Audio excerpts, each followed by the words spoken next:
from Buckingham Palace as well. We'll bring you more on that in just a second.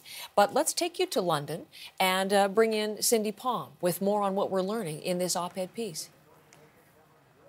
Heather, this was a deeply personal piece in which Meghan said that she was changing Archie, her son Archie's diapers, when she felt a cramp and knew that something was wrong. And here are some of the very emotional passages for the piece. I'll just read them for you here. She said, "I knew as I clutched my firstborn child that I was losing my second. Losing a child means carrying an almost unbearable grief, experienced by many, but talked about by few." And she went into detail about how, as she lay in a hospital bed holding Prince Harry's hand, they were both crying. She asked herself how they would heal. And this opinion piece was written in the wider context of the pain that so many people have endured because of the pandemic. Meghan also touched on other issues, for example, the police shootings in the U.S., the protests that have sometimes turned violent, the presidential election that's been disputed by one party. And here's another part of this article that she wrote. She says that that polarization, coupled with the social isolation required to fight this pandemic, has left us feeling more alone than ever. But she also says that people are more connected than ever because of their grief, and that it is important to care for one another and ask each other if we're doing okay. Heather?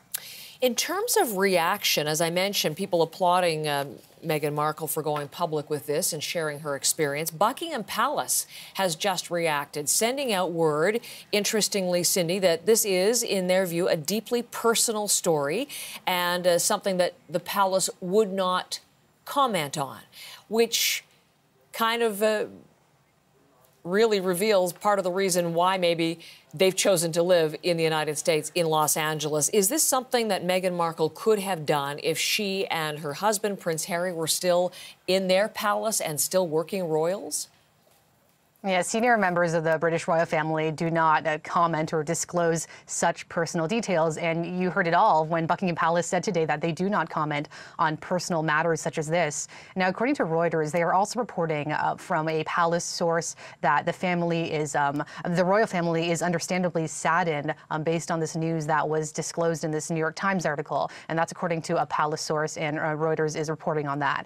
But to answer your question, Meghan and Harry, as they forged this new life in the U.S., they moved there earlier this year. They are no longer working royals. They've been very, very vocal about so many issues. They encouraged people to vote. They supported the Black Lives Matter protests. Meghan called them a beautiful thing when they're not violent. And also this article touched on George Floyd, the